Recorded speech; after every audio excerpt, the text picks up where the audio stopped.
jumping in the car is what I've been looking forward these last few weeks. Yeah.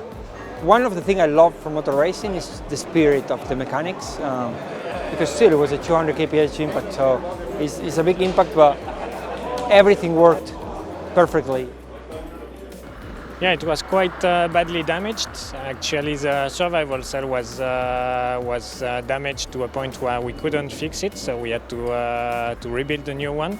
We, as a race team, we have to be prepared for for what is not planned and what is not really predictable. It's part of our mission to be able to cope with this kind of situation. Yeah.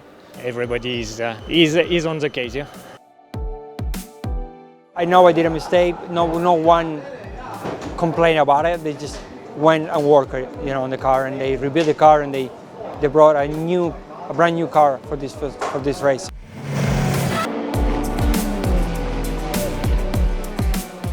I think José already openly said he really felt sorry about this, how it happened.